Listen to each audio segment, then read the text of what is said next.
matagal ka nang naghahanap ng tagumpay sa buhay mo. Pero hanggang ngayon, hindi ka pa rin makapag-desisyon sa buhay mo. Ang tagal mo na nagtatrabaho. Wala nang promotion eh. Wala nang increase. Wala ka nang nahita dyan over the years. Tapos hanggang ngayon, nagdadalawang isip ka kung tatalon ka ba sa pagninegosyo o gusto mong manatiling secure dyan sa trabaho. Ito lang ang tanong ko sa'yo, kaibigan. Secured ka ba talaga o baog ka sa utang? Secured ka ba talaga o wala kang pera? Secured ka ba talaga o parang hindi naman umusan ang buhay? Sabi nga nila ang insanity daw o ang kapaaliwan daw is yung ginagawa mo yung paulit-ulit mong ginagawa ngayon. Pero nag-aantay ka ng ibang resulta. Ito na ihinihingi mong sign, kapatid, kaibigan. Gusto mo nang magtagumpay, di ba? Gusto mo nang makuha lahat ng mga pangarap mo, di ba? Gusto mo nang makuha lahat ng mga minimiti mo sa buhay. It takes guts, it takes courage, and it takes sacrifice. Hindi ka nang huminto sa ginagawa mo, gawin mo na ang pangarap mo. Tahakin na natin yung daan papunta sa tagumpay na hinahanap mo sa buhay. Magdedesisyon ka lang. It's yes or no only. Oo, tatalon tayo.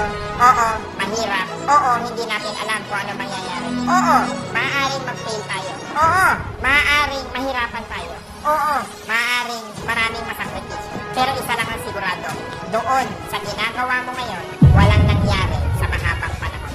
It's worth a risk yung gagawin natin ngayon. Yes or no lang ang buhay, kaibigan. Na kung magdidesisyon ka ngayon sa buhay mo, o sa unang taon mahirapan ka, maaaring sa pangalawang taon mahirapan ka, maaaring sa pangatlong taon mahirapan ka. Pero alam mo yung worth mo, alam mo yung value mo, alam mo ang halaga mo sa mundo. Kung wala nang nangyayari yan sa ginagawa mo ngayon, kung wala ka ng growth, wala ka ng development, wala nang success na nag-aantay sa'yo, it's time. You decide. Kaya huwag ka matakot. Talon kung tatalon. Lipad kung lilipad tayo. All out. Whatever it takes, gagawin natin lahat para sa pangarap natin. Mag-desisyon ka ngayon, liparin natin ang pangarap natin. Out doon sa mga breadwinner.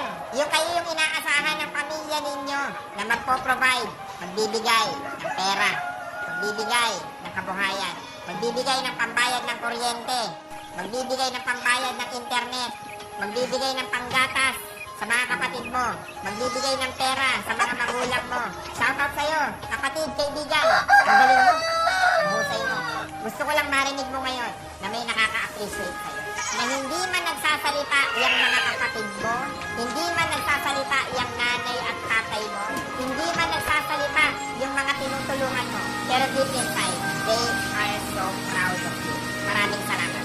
Maraming salamat sa mga breadwinner ng bahay.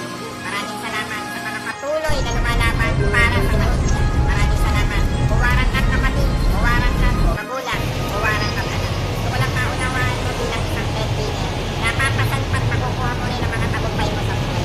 Magaling ka, husay ka, believe ka sa'yo. Huwag mong sasabihin sa sarili mo na walang nakaka-appreciate sa'yo. Thank you so much dahil may mga taong kagaya mo na masipag, determinado, porsigido, ibibigay ang lahat para sa pamilya. Sa totoo lang, kulang ka na nga eh. Kahit sa pang sarili mo, di mo na nga kaya eh. Na minsan naiisip mo, bakit ko ba ginagawa ito? Na minsan naiisip mo, bakit ba ako nagpo-provide sa mga tao na to? Bakit hindi ko na lang isipin ang sarili ko? Na minsan naiisip mo, na imbes na ibigay mo sa kanila, pagbili mo na sana ng ganito, makakabili ka na sana ng pangarap mong sapatos, pangarap mong cellphone, makakapagbakasyon ka na sana, pero ibinigay mo pa sa kapatid mo, ibinigay mo pa sa magulang mo, ibinigay mo pa sa mga mahal mo sa buhay.